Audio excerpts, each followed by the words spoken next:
అసలు విశ్వాసం అంటే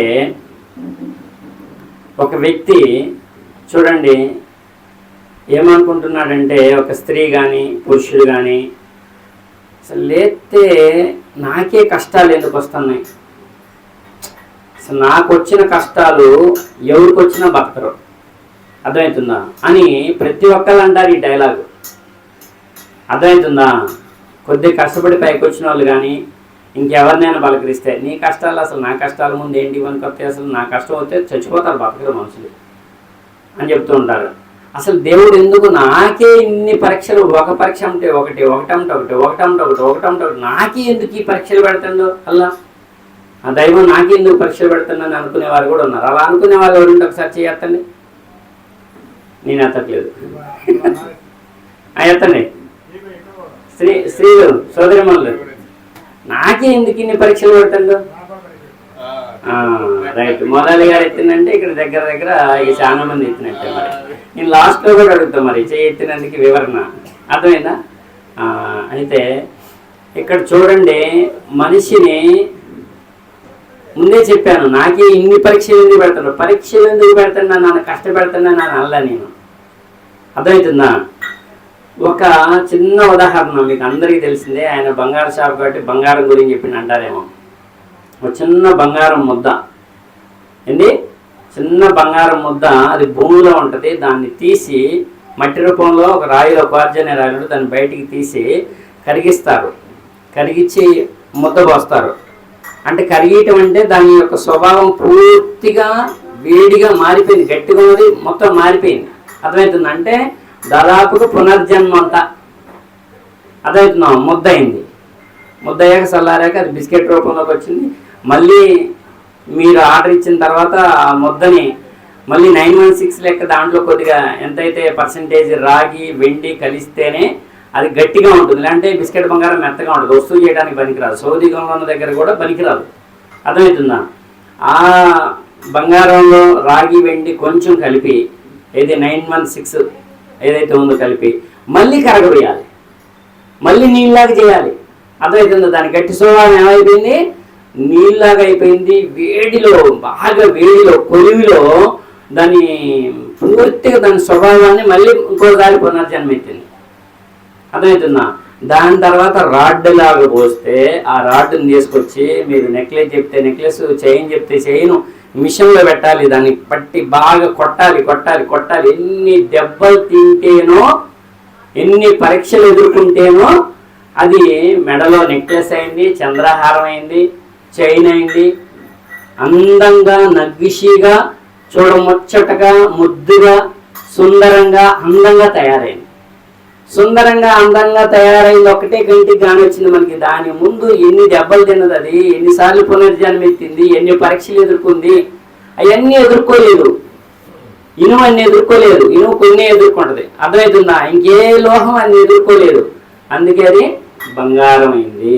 అన్ని పరీక్షలు ఎదుర్కొంది. కాబట్టి మీకు బంగారం లాంటి జీవితం కావాలంటే మీరు కూడా పరీక్షలు ఎదుర్కోవాలి. ఎన్ని పరీక్షలు ఎదుర్కొన్నా ఈ పరీక్ష తర్వాత జీవితం చెప్తున్నాడు. ఒక జ్ఞాని ఇలా అన్నాడు, సమాధానం ఇప్పుడు నేను చెప్పిందే. బంగారాన్ని అగ్నిలో శుద్ధి చేసినట్లే అల్లా తనను విశ్వసించే వారిని పరీక్షల ద్వారా మరింత బలపరుస్తాడు. ఆ పరీక్షలో 2 ఉంటాయి. అర్థమవుతుందా? ఆ పరీక్షలో 2 ఏంటంటే, ఒకటి నువ్వు ఏ కోణం తీసుకుంటావు. ఈ పరీక్ష నాకెందుకు పెట్టింది, నాకు నమాజ్ వద్దు, నాకు దేవుడు వద్దు, ఏమొద్దు, ఈ బాధే నేను తట్టుకోలేకపోతున్నానని చెప్పి విశ్వాసం మీద నుంచి దూరంగా పోవటం ఒక దారి. ఇద్దరిది సేమ్ దారి, జాగ్రత్త చూడండి. దూరంగా పోవటం ఒక దారి.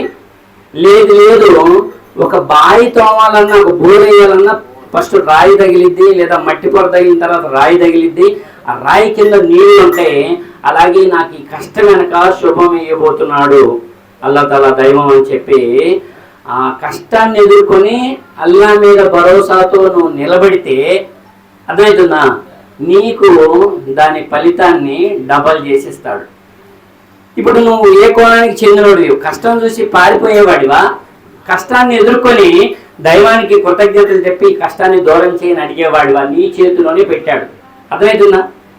అలాగే మరి మీరు ఏ కోణంలో ఉన్నారో, ఇప్పుడు ఆ కష్టం నుంచి పారిపోయింది, ఇంకో కష్టం వస్తుందా రాదా? ఇక అతని జీవితం మొత్తం కూడా దిగజారుడికి వెళ్ళిపోతుంది.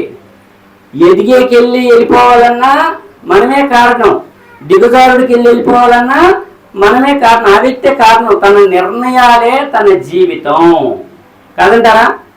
కాబట్టి ఇక్కడ ఏమంటున్నాడంటే సూర్యబక్ర 2వ అధ్యాయం 153వ వచనంలో, మీరు సహనంతో మరియు నమాజు ద్వారా సహాయం కోరండి, నిశ్చయంగా అల్లా సహనవంతుల వెంట ఉన్నాడు. సహనం లేకుండా ఎప్పుడైతే దేవుని తిట్టాడో, నమాజ్ వద్దు నాకొద్దు, వీళ్ళకి ఏం పని లేదు, ఈ మౌలవి గారికి, ఈ సలీం గారికి, కాసిం గారికి, ఆకాశం గారికి వీళ్ళంటే పిలుస్తారు, పని పాట లేదు వీళ్ళకని చెప్పి తిట్టుకుంటూ పక్కకు పోయినాం అనుకో, నీ సావాసం ఎవరెమ్మటే లాగి పట్టుకుంటారు. నేను శైతాన్ లాగిపడు దొరికిండ్రా, వలేశారాడా శాప, అర్థమవుతుందా? ఇటు ఏదో ఉందని ఇటు వచ్చింది, ఇటు ఒకళ్ళు పెట్టిండు, అర్థమవుతుందా? శైతాను వాళ్ళకి మీరు చిక్కారు. కష్టాలు పెరుగుతాయా తగ్గుతాయా? కష్టాలు పెరుగుతాయా తగ్గుతాయా? ఇంకా పెరుగుతాయి. అవి ఎలాంటి కష్టాలు పెరుగుతాయి అంటే అవమానం పాలు చేస్తుంది, ఆర్థిక నష్టం చేస్తుంది శైతాను. పిల్లలను కూడా చికాకు చేసి తల్లికి తండ్రికి, తల్లిదండ్రులకి పిల్లలకి గొడవలు పెట్టిద్ది, భార్య భర్తలకి గొడవలు పెట్టిద్ది ఆ శైతాను. అర్థమవుతుందా? నీ జీవితంలో శుభాన్ని వదిలేసి అశుభాన్ని అంటే శైతాను యొక్క సావాసంలోకి వెళ్ళిపోయినావు, శైతాను వాకి చిక్కేసినావు.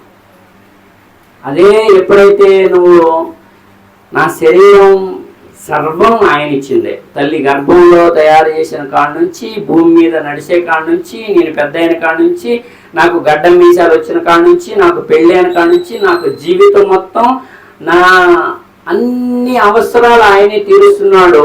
ఈ కష్టం ఎందుకు ఇచ్చాడో ఆయన్నే అడుగుతా, ఆయనకే మొరపెడతానని చెప్పి ఆయనకి మొరపెట్టి కష్టం తీరు అని అడిగితే ఆయన సంతోషపడతాడు, అల్లా సంతోషపడతాడు. అప్పుడు ఆ కష్టం నీకు తీరుస్తాడు, తీర్చి తన దాసుల్లో చేర్చుకుంటాడు. అప్పుడు నీకు ఇంట్లో శుభం ఉంటుంది, ఒంట్లో శుభం ఉంటుంది. ఏది కావాలి మీకు? అర్థమవుతుందా? ఏది కావాలి? నిర్ణయం మీదే. దారులు 2 ఉన్నాయి, ఒకటి మంచి దారి, 2 చెడ్డ దారి, ఒకటి శైతాన్ దారి, ఒకటి అల్లా దారి. అర్థమవుతుంది? ఇంకేమంటున్నాడు? నిశ్చయంగా కష్టంతో పాటు సౌలభ్యం కూడా ఉంది. 94 సూరాలో 5వ ఆయతంలో ఉంది. మీరు ఒకసారి చెప్పండి, ఈ ఇందాక చెప్పా బోరు సామెత, బోరు అయితే కింద రాయి పడితే రాయి కింద నీళ్ళనే అని అర్థమైంది. అదే ఒక పొలం విత్తనం నాటాలంటే పొలం దున్నాలి, అర్థమవుతుందా? దానికి కష్టం చేస్తేనే కదా. విత్తనం కూడా మెత్తగా అయితేనే దానిలో నుంచి బద్దలై మొలక బయటకు వస్తుంది. మనం కూడా అలాగే హృదయం మెత్తగా ఉండాలి, ఏదన్నా అల్లాకి మొరపెట్టాలి, అప్పుడే మన జీవితాలు శోభనిస్తాయి. ఇంకో చిన్న మాట ఏంటంటే పరలోకం గురించి ఇంకో 2 మాటలు చెప్తున్నాడు. ఏం చెప్తున్నాడు? పరలోకం లేదు, ఏం లేదు అని అంటే ఎంతో మంది వచ్చిపోయారు. నేను నిజంగా ఒక పాట పాడదాం అనుకున్నా. ఈ జీవితం విలువైనది, జనులారా రండని సెలవైనది, యుగ యుగాలు అల్లాతో ఉండు. ఈ జీవితం ఇక్కడ 40-50 సంవత్సరాలు, 60-70 సంవత్సరాలు, ఈడ కొద్ది జీవితం ఇది. దీని తర్వాత యుగ యుగాలు అల్లాతో ఉండుటకు. అర్థమవుతుందా? ఇవన్నీ పరీక్షలే. ఇక్కడ మనం గమనించాల్సిన విషయం ఏంటంటే మన చేత్తో వేస్తున్న విత్తనాన్ని, 2 ఉదాహరణలు అయిపోయింది. మన చేత్తో వేస్తున్న విత్తనాన్ని ప్రాణం ఉందా దానికి? ప్రాణం లేని ఒక విత్తనాన్ని భూమిలో నాటితే అది దానికి మెత్తగా చేసి నీళ్ళు తగలగానే అది మొక్కొచ్చి మహావృక్షమైంది. రూపాంతరం చెందిందా లేదా? విత్తనం లేనిది వృక్షం వచ్చిందా? విత్తనంలో నుంచే వృక్షం వచ్చింది.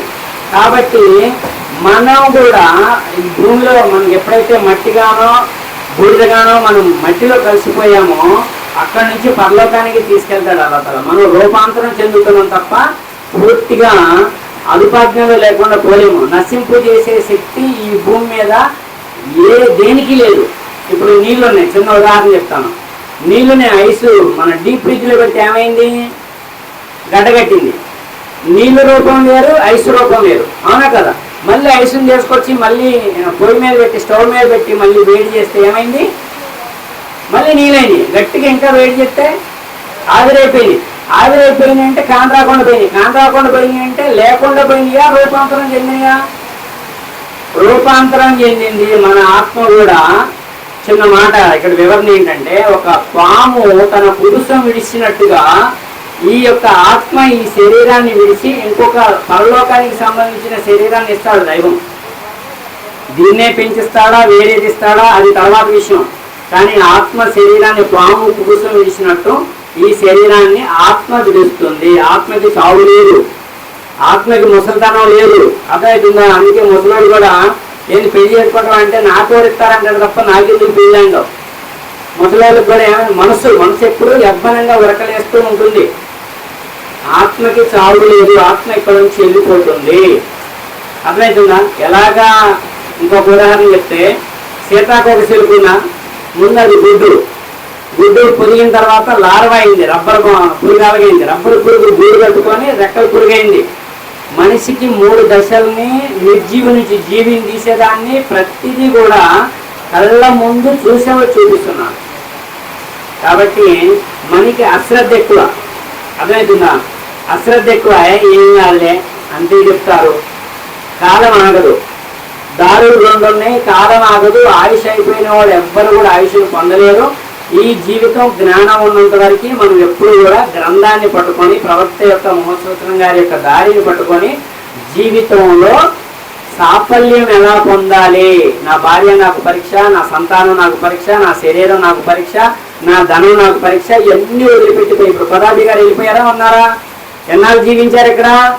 ఆమెకు ఆయుష్ ఉన్నంత వరకు జీవించారు. పదాభి గారు హస్బెండ్ ఆయుష్ ఉన్నంత వరకు. ఇక్కడ ఎంతమంది చనిపోతుంటే ఎంతమందిని మనం చూడలేదు. కానీ మనం ఇక్కడ శాశ్వతంగా ఉండిపోతామనే అశ్రద్ధ ఎందుకు మనకి? అశ్రద్ధ ఉందా లేదా? చచ్చిపోయిన వాళ్ళని చూసి కూడా మన మనసు చెల్లించట్లేదంటే మనం బండరాగా అయిపోయింది మన యొక్క గుండె. అలా అయిపోతే శుభమా అశుభమా? చచ్చిపోయిన వాళ్ళని చూసి కూడా వాళ్ళు ఏం తీసుకోలేదు, మనం కూడా ఏం తీసుకోమో. దేవుడి పరీక్ష జీవితం, అల్లా పరీక్ష జీవితం అనే ఒక మార్పు అనేది, ఒక భయం అనేది చచ్చిపోయిన వాళ్ళని చూసి కూడా మన గుండె కరగట్లేదు, మెత్తబడలేదు. అది ఇంకా గట్టిగా అయింది. పోతే పోయిందిలే, నాకు పని ఉందని చెప్పి పని పని పని అని ఆరాటపడితే మన గుండె బండ అయిపోతే ఏం చెప్పినా ఇంటలా. అంటే ఒక ఆయన వచ్చాడట, వచ్చి నాకు అన్నీ తెలుసు అన్నాడు. ఆ వ్యక్తి ముందు ఇంకో పండితుడు ఉన్నాడు. పండితుడు ఒక టీ తెప్పించి ఆయనకు టీ టేబుల్ మీద పెట్టి టీ పోస్తున్నాడు. కప్పు నిండిపోయింది, ఇంకా పోస్తూనే ఉన్నాడు. కిందకు పోతుంది టీ అన్నాడట. ఎవరు? నాకు అన్నీ తెలిసిన వ్యక్తి. అయ్యా, నిండిన కప్పులో ఇంకేమీ పట్టదు, నాకు అన్నీ తెలిసి అంటే నువ్వేమీ ఎనవు, నువ్వేమీ నేర్చుకోవు. నిండిన కప్పులాగా ఎప్పుడు నువ్వు ఉండమాకు, ఖాళీ కప్పులాగా ఉండనడు. మనమందరం ఖాళీ కప్పులాగా ఉండాలి. ఎందుకంటే జీవితంలో ఎంత నేర్చుకున్నా ఇంకా మిగిలే ఉంటుంది. అర్థమవుతుందా? ఈ ఆయుష్ లోపల మనం తెలుసుకోవాల్సింది ఏంటంటే, ఈ శరీరం ఇచ్చింది, ఈ శరీరానికి 3 దశలు ఇచ్చింది, భార్య పిల్లల్ని ఇచ్చింది, బలం ఇచ్చింది, ధనం ఇచ్చింది, ఆశ ఇచ్చింది, సిగ్గు పెట్టింది. అర్థమవుతుందా? సంస్కారం పెట్టింది. అన్నీ కూడా ఆయనే. శరీరానికి ఏం పెట్టాలి? ఆకలి పెట్టిండు. మనసుకి ఏం పెట్టాలి? సిగ్గు పెట్టిండు, సంస్కారం పెట్టిండు. అవి వదిలేస్తే వాళ్ళ ఆత్మను వాళ్ళే చంపుకున్నట్టు. ఆత్మను చంపుకున్నాడు రాక్షసుడి కంటే, క్రూర మృగం కంటే హీనాతి హీనం. వాడు బతుకున్న శవంతో సమానం. ఎవరైతే ఆత్మ ద్వారా శరీరాన్ని, ఆత్మని మంచి దారిలో నడిపించుకుంటారో వారు కారణ జన్ములు. వారికి మాత్రమే స్వర్గం ఉంది. స్వర్గం కోసం మనం అందరం ప్రయత్నం చేద్దాం. ఇంటింటికి ఇలాంటి కార్యక్రమాలు చేసే ప్రయత్నం చేద్దాం. ఇన్షాల్లాహ్. ఆమీన్.